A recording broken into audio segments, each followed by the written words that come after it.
Chicago's Morning Answer continues next. AM 560 Weather Center forecast. A warm day ahead. Clouds and sunshine, breezy as well this afternoon. High 85. Currently 69. Next news at 8. And Chicago's Morning Answer with Dan and Amy continues next on AM 560. The Answer. From the Matrix Home Solutions Studios, this is Chicago's Morning Answer on AM 560, The Answer. Listen to AM 560 The Answer online at 560theanswer.com, on the AM 560 mobile app, on your Alexa-powered smart speaker, and on TuneIn, iHeart, and on Odyssey.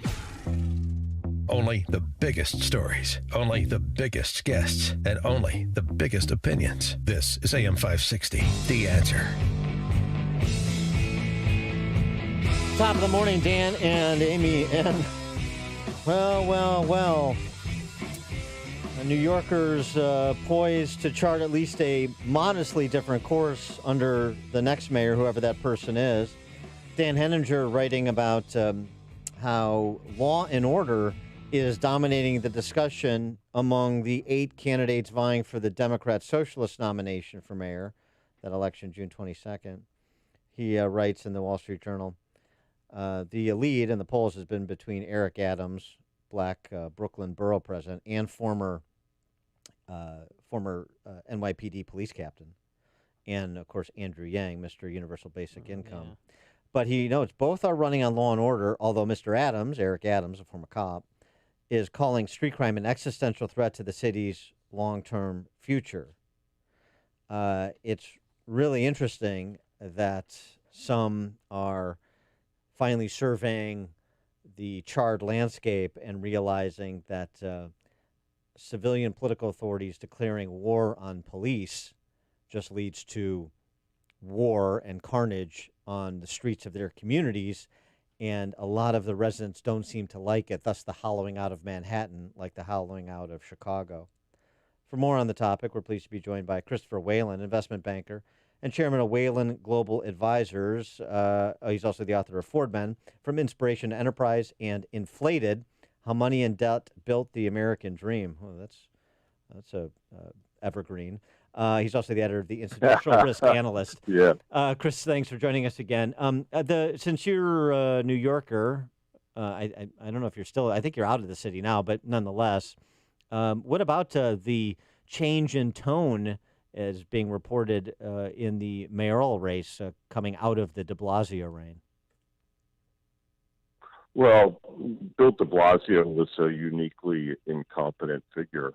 He got the job by default because, Mayor Bloomberg was so effective at suppressing any rivals that when the election came around, Bill stood up and said, I want the job. And he won by default because nobody on the city council could compete with him. That's essentially what it came down to. And he always had the second or third string around him because everyone knows that Bill has no political future after he leaves the mayor's office. He pretended to run for president, as you probably recall. Right. But he just let the city go to hell. I did move out, as you mentioned. I'm about to pull my wife and all of our belongings out of New York City next week. And it's sad. It really is. Midtown is empty. It's a free fire zone for wackadoodles and people who want to drag race on Central Park South late at night. I'm serious, okay? And the police are gone. So the process had started with Mayor Dinkins and then accelerated under Giuliani, which said we're going to put cops on the street and we are going to reduce the level of violence by simply having a big presence, right? That's all been reversed. And what's of course it's top of mind because for most New Yorkers, security is their primary concern. Sure, for everywhere. Use the subways. They can't even ride the bus, okay?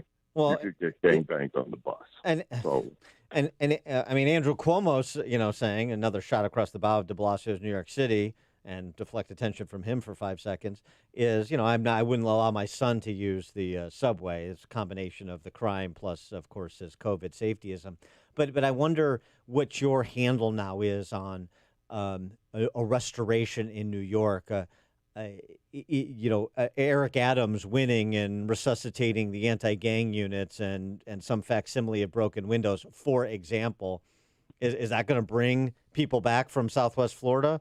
Or is New York and big city America, by that matter, that's beset by the same problems like LA and Chicago, are they on a 10, 15-year horizon for any sort of resurgence? Yeah, it's a very good question. I'm not sure I know. I work in the housing world quite a lot, and I can tell you that the behavioral change that COVID forced on everybody and the embrace of technology for getting things done, like selling a house in states like New York, which normally required you physically to go and sign all the documents and do all the rest of it, right? Once you've gone that route, why would you go back? Once the courts, for example, have adopted all these new processes for getting things done, why would you go back to the old way? And the answer is you won't. So I think that for reasons of security, people with children, people with any other issues, are not going to want to necessarily have their primary residence in these cities. They may want a play pad if they have the money, but we made the decision because of quality of life and security, that living in Midtown Manhattan was not a good idea anymore. Now, we could have moved up to the east side or downtown, which had neighborhoods and people. But right now, the middle of New York, the heart of New York economically, by the way, is empty. And you can say what you want about rebound, but if we don't get utilization rates up for those big buildings, then we've got to mark them down, right? Well, yeah, wasn't yesterday the big reopening of New York, and the stringent lockdowns and restrictions were lifted yesterday? Do you think that is going to make a difference to draw people back? Do you think giving away Nets tickets is going to help with vaccination rates? And then what is the possibility of having a Republican mayor? I mean, Curtis Sliwell today, he's been on the show several times. He's having a mask burning ceremony in Manhattan, and then a business owner is having another one in Southampton. Well, that's nice. But ultimately, what we have to do is get people to come back in large enough numbers that the city works. Even before COVID, the city was just barely working. In other words, we had big volumes, tax revenues were growing. But if you looked at the businesses in the city, they were just kind of marginal, because the cost of operating in the city is so high. So the thing I come back to again and again is cost. Why on earth would we want to spend money subsidizing lower-income households to live in New York City when we can move them to other communities? It'd be a better use of the cash. Look at many of the communities in the New York area that are underutilized and have excess housing, okay? It's impossibly expensive to live in New York. I live in a nice part of Westchester County, and I have cut my cost by 2/3 by moving out of New York City. Food, everything. That's it. I mean, and it's the same conversation we have about Chicago expats, which is, what is the attraction for me to move back, or what is the attraction for me to stay? I'm not seeing it. Is it the cultural offerings? Well, a lot of those cultural offerings aren't being offered. And by the way, in other states and smaller communities, they're not as good as the Lyric Opera. They're not as good as the Shakespeare Theater, but they're still cultural offerings. And so when I do the full calculus of it, like you're doing, cost of living and quality of life, that 5% or 10% increment on like cultural offerings, that does not tip the scales in favor of big cities. What else do you got? No, and you know what? If our friends at American Ballet Theater start to perform again, we're going to support them. We love them. My wife's a retired ballerina, and but we'll go home in the evening, right? Because there's just no, most of my world is not in New York City. I don't have any clients in New York City. I have colleagues and friends, and I'm a New Yorker. We've been here for 250 years, so this is where Whalens belong, right? But ultimately, I think that the cost problem is so profound, and the Fed, of course, will not allow deflation. So a young family, millennials particularly, if they want to have kids and they want to send those kids to a school where they're safe and they don't have to worry about basic issues of security, then they're not going to do it in New York City. When you have a young child up to about, high single digits, New York's very convenient for a woman, I think. They've got a lot of services, relatively easy, but it is expensive. Now, once they start going to school, though, that's when the cost starts going exponential, and they grow up in a certain way in New York City or in Chicago, living on the Miracle Mile, for example, that they won't in the suburbs. That's the other thing that bothers a lot of parents. I haven't had kids, but I can tell from talking to all of them, that's a big concern. And what did they do last year? They moved out of the city, even if professionally they had to keep a base there. Right. And I may go into the town once a week, but it's not the same thing as Chris being there all week long, spending money and supporting vendors and taking people out. No. So to me, the bottom line with New York, whoever wins this race, they got to figure out, how does this city work economically? Think about Hudson Yards, that new project over on the west side. It's empty. It's totally empty. Now, if you go downtown to the Freedom Tower, that works because there's a whole community around that complex. There's a big mall underground with a Whole Foods and the whole bit, right? People use it because there's a neighborhood down there. You have lots of parts of New York City right now that are empty. And I think it's going to be years and maybe decades before they can figure out how to make the west side of New York work economically. So, we got huge, huge investments there. They're not even finished, by the way. Pulling out, lots of prospective white elephants around. Pulling out from New York to the larger labor market, and this discussion that we've had for the last couple of weeks of 8.1 million, something like that, unfilled positions and so forth, and the unemployment benefits and all the funny money. David Leanhart in the New York Times says the labor shortage, that's a myth. What we actually have is wages that are too low. We have a low wage crisis, and that's the way to solve the lack of productive capacity being fully deployed problem. Look, for years and years, we've been suppressing official inflation, okay? And we doctor the statistics that the Fed uses for policy purposes, and we say inflation's too low. But they ignore inflation in housing, other necessities, and then obviously in the markets, in assets. So I think, and again, speaking as somebody who's a fiscal conservative, I think we should raise wages deliberately, simply because it would force the whole system to recognize that we have a problem with inflation. And we can kill people's purchasing power for so long, right? But then we end up with a political problem, as you saw last year. COVID brought a lot of stuff to the surface that we wouldn't have talked about otherwise, right? I mean, you guys know, you follow politics very carefully. This is extraordinary. Yep. And it was caused because people's purchasing power has been getting hammered for decades.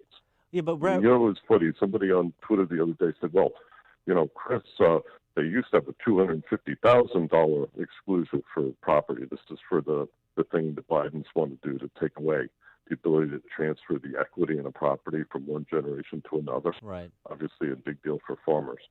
And I said, yeah, but the $250 for Ronald Reagan, it had more purchasing power than the $500,000 the IRS gives you today in terms of an exclusion.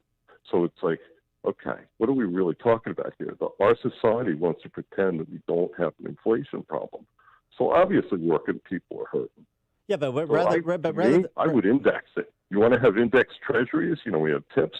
We'll have index wages, and that will force the Fed to really focus on inflation. It would be a very different economy if they did that. Interesting. I mean, rather than more government pricing by fiat, why don't you just force open these economies that are still half open? No, I agree with you. If we did that, that would solve the problem too. It's just politically getting that done is very difficult. No. Get rid of minimum wage laws, but then you would have to open everything. And the unions would fight you hammer and tong. All of the regulated aspects of zoning. I mean, come on. You want to see an economic boom in this country? Force all the communities to accept lower price housing, like California. They have a homeless problem in California, but they refuse to build housing that they can afford to live in. So, but again, cost is the problem here. There's no way to make New York City or San Francisco affordable. Okay, it's just too expensive to do business there. all the services, everything you need to turn the lights on in the morning in these big cities is really expensive. And, my ancestors, with sandhogs, okay, they built tunnels in New York. Imagine building those tunnels today at today's prices. Imagine what that would cost, even with the new techniques we have. It'd be extraordinary. Christopher, So to me, I think cost is the central issue that the next mayor of Chicago or wherever is got to deal with. How do you make these cities work for people to live in? Because otherwise, we've got a problem. We've got to redevelop these things. You turn it into a park. turn the whole thing into a park. Yeah, that's not a bad farming idea. like Detroit. That's not a bad idea. Yeah. Performing arts, entertainment. Then we shut it off at night and send everybody home in their electric cars, right? Christopher Whalen, investment banker, chairman of Whalen Global Advisors, LLC, author of Ford Men and Inflated. Christopher, thanks for joining us again. Appreciate it. My pleasure. I'll talk to you guys. Thank you. Yeah, thank you. And he joined us on our turnkey.pro answer line. The more you listen, the more you'll know. This is Chicago's Morning Answer. Morning Answer on AM 560. The Answer. As time goes by, we can all use a little more help getting around. Staying mobile and independent can be tough for some, especially our aging loved ones. When you need assistance finding the right quality products to make life easier and more enjoyable, there's Mars Medical Supply. Home medical equipment and supplies to keep you or someone you care for independent and mobile. Whether it's living with certain medical conditions and disorders, or recovering from injuries and surgeries that are difficult to cope with, shopping for specialty products can be frustrating. The Mars Medical Consultants will help you find the right solution and feature a full line of lift chairs, scooters, knee walkers, power wheelchairs, and rollator walkers.